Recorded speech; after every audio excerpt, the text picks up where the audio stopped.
He has seen armies that darken the horizon. He has watched 100,000 men fail to move him one step back. And now the Spartan king stands at the edge of his pass and counts 8 men blocking it. 8 men in armor he has no word for, carrying weapons his world has never produced, standing in the mouth of Thermopylae like they own it. He studies them for a long moment. Then he turns to his second in command. Send the first wave. 8 Navy SEALs, 300 Spartans, 1 mountain pass 15 meters wide. Most people hear that and back the SEALs without thinking twice, and they are only half right, because the number that decides this is not the kill count and it is not the round count. It is the number of men willing to walk into certain death before the other side runs out of ways to stop them, and that number is the one the SEALs cannot match. It is 480 BC. The pass at Thermopylae sits between the mountains and the sea, a 15-meter strip of rock and dust that has stopped empires in their tracks. The Spartan king did not choose this ground by accident. He chose it because here, numbers mean nothing. 100,000 Persian warriors could not bring more than a handful of men to bear at once, and the Spartans fed them into the spears, one wave at a time. 300 men held this ground for 3 days, not because they were lucky, because they understood something most armies never learn. The terrain is the weapon. And now there are 8 men standing in that weapon. 8 SEALs dropped from a moment in time that hasn't happened yet, into a world that has no framework for what they are carrying. Each man carries a battle rifle accurate beyond 500 meters, with a rate of fire that empties a magazine in seconds.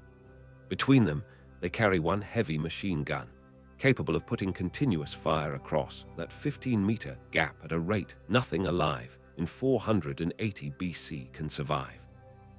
They carry grenades, body armor that a bronze spear cannot penetrate, and night vision that turns darkness into daylight.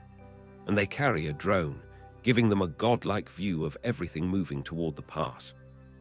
1,680 rounds total, no resupply, no extraction, no one coming. The drone goes up within minutes of insertion. Thermal imaging paints 300 heat signatures moving in tight formation toward the pass entrance. The SEALs know exactly what is coming before a single Spartan knows they exist. They have time to set the machine gun at the narrowest point, time to establish fields of fire, time to place every man where he needs to be. They make a decision that their training tells them is the least bad option. The pass controls the engagement. Open ground behind them means 300 warriors who know every rock and path on that mountain, hunting 8 men one by one. So they hold. They set position. They wait. The Spartan king crests the rise and stops. 8 men not running, not raising hands, standing. He has faced cowardice and courage in equal measure across 40 years of war, and he knows the difference in a man's posture before he can see their face. These 8 are not afraid. That is the first thing that tells him this will cost something real. He studies the strange armor, the weapons unlike anything his world has produced, the stillness of men who have already decided what they are going to do. And then he gives the order. The first wave moves into the pass at a march. The machine gun opens up at 400 meters. What follows is not a battle in any sense the ancient world has a word for. Men fall in groups, not one at a time. The formation that held against Persian arrows and cavalry charges and siege weapons comes apart in seconds. The survivors break back out of the pass. The Spartan king watches. He does not rage. He does not grieve. He calculates. Because the man standing at the bottom of that pass has spent his entire life solving exactly this kind of problem. He has watched his first wave die, and he has already understood 3 things. The weapons are devastating at distance. The pass narrows the front to almost nothing, and whatever those men are carrying will run out. Everything runs out. He turns to his commanders. The next wave does not march. It sprints.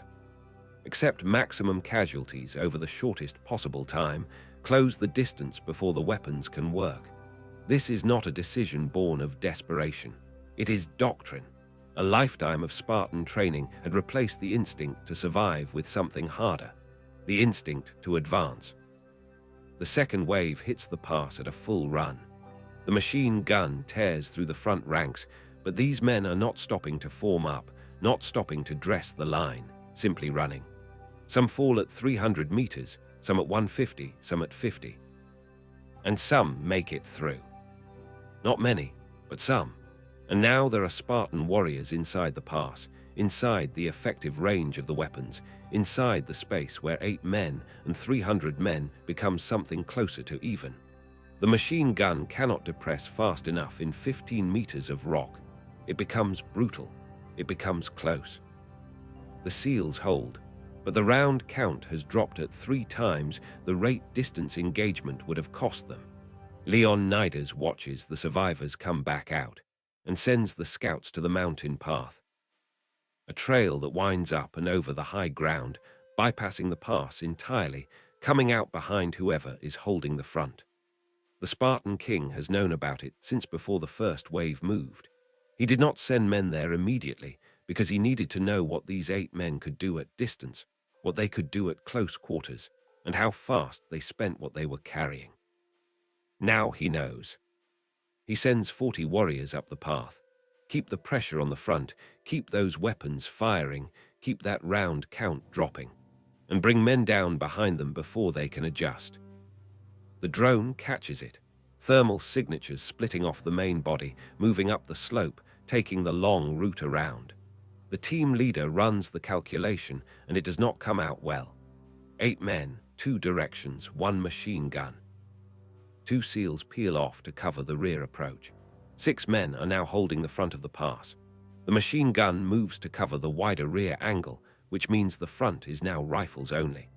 And the Spartan king sees the moment the fire from the pass entrance changes character. He increases the pressure immediately, wave after wave, not because he expects to break through, but because he knows the front 6 are burning what they have left at a rate they cannot sustain. He does not need to win a battle. He needs to outlast 8 men. The machine gun goes quiet. Not because the gunner is hit, because the belt is gone. The pass entrance holds for another few minutes on rifles alone, but the rate of fire has changed, and every Spartan still standing at the bottom of that slope can feel it. The grenades are almost gone, used to break the close quarters attempts, but the pass walls through fragments back and cost 2 SEALs wounds they are fighting through. Behind them, the rear 2 are calling contact. The flanking force has found the bottom of the path. 8 men, 2 directions, rifles running low. The pass that saved Greece is now the thing holding them in place. The geometry that made 300 Spartans legendary is doing exactly what it was always designed to do. What remains when the sun drops behind the mountains is something the ancient world has never seen. Hundreds of Spartan dead spread across the mouth of the pass and the slope below, fallen in a way that has no precedent in 480 BC. The Spartan king looks at what his army has paid and understands that he has taken ground today at a cost that will never stop mattering. The pass is his, but 300 men walked into something their world had no name for, and the world will never be the same for it. And that is what this leaves us with. 8 men held the line of an empire for an afternoon, not because their weapons were enough, because the pass gave them the one thing finite ammunition needed most, a front narrow enough to make every round count. Until there were no rounds left to count. Could 8 SEALs hold through a second wave with perfect ammunition discipline, or does the sprint tactic close the distance before the rounds can save them? Would the mountain path flanking force arrive before or after the machine gun runs dry? And does that single question decide everything? Drop it in the comments. The tactical breakdowns you leave are some of the sharpest thinking on this channel. Subscribe and ring the bell. More coming, and it only gets harder to call.